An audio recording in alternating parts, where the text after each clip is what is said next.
Ton âme peut changer, comme le fond des mers. Ton corps démesuré sa force à tes travaux. L'univers bourdonné de tes astres rivaux. Peuple de l'avenir, parmi tes bras nouveaux, toujours, tu parleras des enfants qui s'aimèrent. Archipel, archipel une terre qui ploie. L'arbre est rouge, l'oiseau chante et se désespère.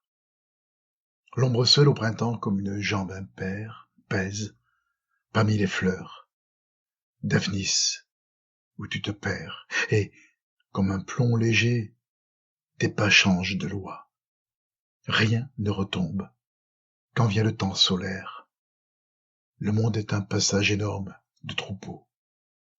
Un établi dansant, où bouclent les copeaux, et toute chose est peinte, et les prés, et la peau. La couleur et le sang ne songent qu'à se plaire, quand le geste est un rire, et vivre, floraison. Le jour des jeunes gens flambe comme phosphore.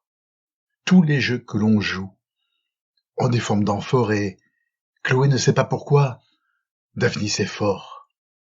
L'innocence du feu parfume la saison.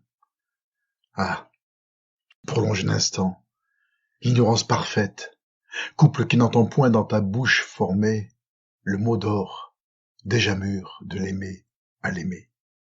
Et dans une île au loin, regarde la fumée, prophète paraphant le rêve que vous faites, maladroit, merveilleux, l'un l'autre, un seul instant, sur le rivage bleu du matin de vous-même. Tout conspire à donner une rime au poème, car votre lèvre est ronde et va dire « je t'aime ». Arrêtez-vous au bord de ce qui vous attend, au solstice d'été, l'heure d'Oaristis, un grand soleil sauvage, aux doigts de foin coupés.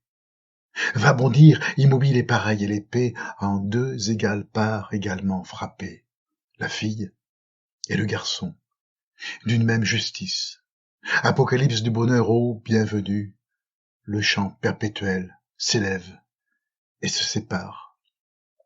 Manteau sanglant et pur, en deux égales parts, que Dieu puissant, Chagall à ce siècle compare, maculé du vin noir d'un Samos inconnu.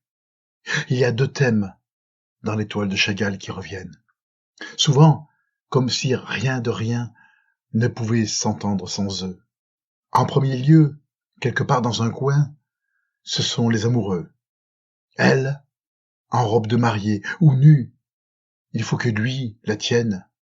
N'importe dans le ciel une barque ou la rue, ah, seulement qu'il la tienne, ou sans cela, qui pourrait comprendre un pot de fleurs, ou quoi que ce soit qui satisfait l'artiste ordinairement. Et le second thème est celui du temps, qu'on ne voit pas comment on pourrait figurer sinon par un balancier battant l'heure, et l'horloge est toujours la même, à Vitebsk, à Vence, à Paris. Je veux dire que, de même qu'une lampe sur la fenêtre n'est qu'un objet s'il n'y a point dans un creux de l'ombre deux êtres pour expliquer le monde, et l'on peut se passer de Jésus-Christ à la rigueur, mais pas de ces deux-là, couchés sur leurs nuages.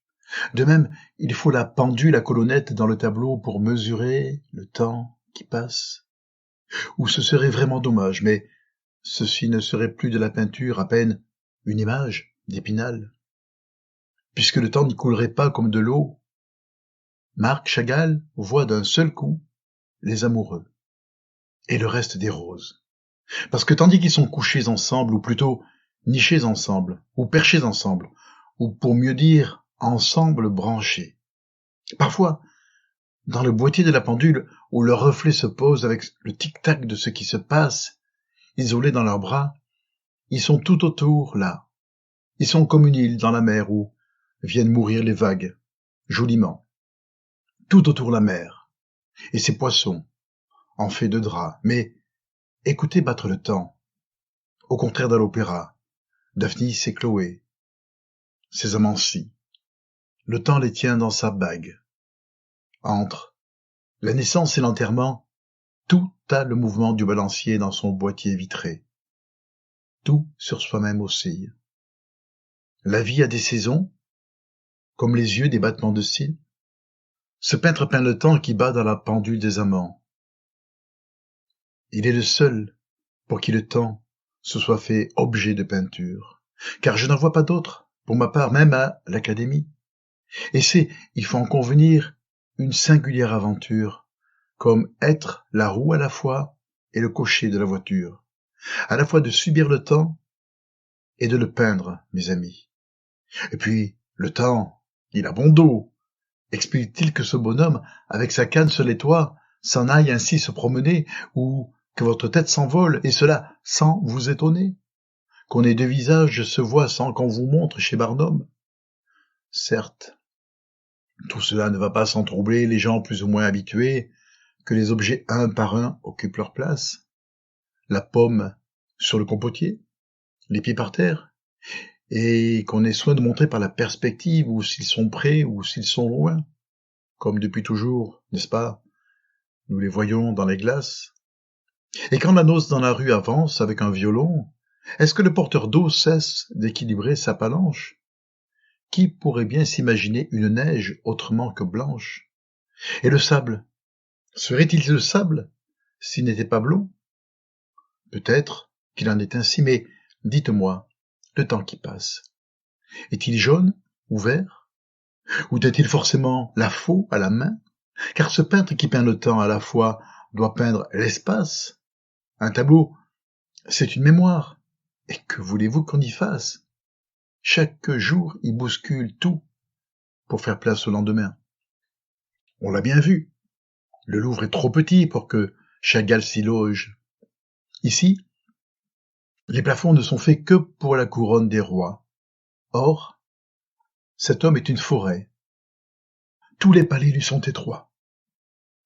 Comme doit, douloureusement, autant être étroite l'horloge, comme dans son cœur, on porte douloureusement son pays, avec ces innombrables détails oubliés, qui vous blessent, et soudain, vous sentez en vous quelque chose qui n'obéit plus. Est-ce l'âme? Il suffit d'un parfum qu'elle soit éblouie. Il suffit d'une petite maison bleue et basse. Ô faiblesse! Quel désordre il y a dans tout ce que l'on voit. Il pousse dans les champs de fleurs qui n'ont rien à y faire, et Chagall dit, sur tous les tons, qu'il n'est pas, mais là, pas du tout, réaliste. Et sans doute, on peut facilement le lui concéder, mais pourtant, Marc, si tu permets cette familiarité poétique, laisse-moi te dire que c'est la réalité que je trouve admirable chez toi. Bruegel du XXe siècle. Et ce n'est point par hasard qu'Ambroise Vollard, qui était un homme bizarre et malin, t'a demandé d'illustrer les fables de La Fontaine. Ton œuvre est une grande fable. Et l'on sait bien que, sans la réalité, jamais les renards ne parleraient aux corbeaux dans les arbres. Quel désordre il y a dans tout ce que l'on voit. Rivalise, si tu peux, avec ce désordre des choses, avec les morceaux de verre brillants dans la poubelle univers. La paille dans les cheveux, de qui dormit contre une meule. L'homme déjà sait imiter les étoiles filantes. Mais le plus difficile est une histoire de tous les jours, comme ce paysage à la fenêtre ou ce grand bouquet de muguet. Tu racontes toujours la fable de toi-même. Et tu peux bien prendre une tête de cheval ou de bœuf. Tu seras toujours la fable de toi-même. Ah, quel désordre il y a dans tout ce que l'on voit. C'est un ordre déjà de montrer le désordre. La fable a beau feindre de tout inventer, s'il n'y avait pas de palissade à côté de la maison grise, l'aurait-elle ou la lampe sur la table qui éclaire le Smolenski? Viesnik l'a imaginé. Bien sûr, l'homme toujours s'efforce de corriger la nature. Et c'est le propre de cet art que nous appelons la peinture. Le peintre a son désordre à lui, comme son ordre à un jardinier. C'est quand il invente qu'il copie. Nous sommes arrivés à l'époque où l'on ne fait plus rien sans excuse, même un petit cheval ou de jolis bouquets. Quel désordre il y a dans tout ce que l'on dit.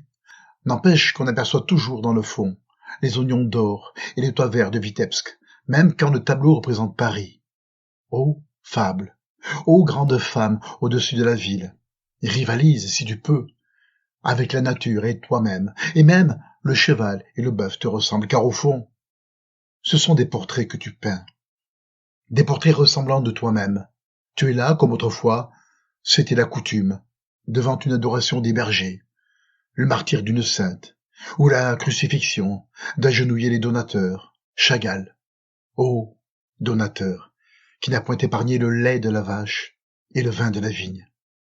Et quand nous sommes arrivés chez toi, les servantes nous ont doucement lavé les pieds de leurs cheveux épars, ayant d'avance mis le linge frais au grand lit à courtine, où nous allons rêver la nuit, comme en plein jour. Chagall, ô donateur, qui ne compte point la monnaie.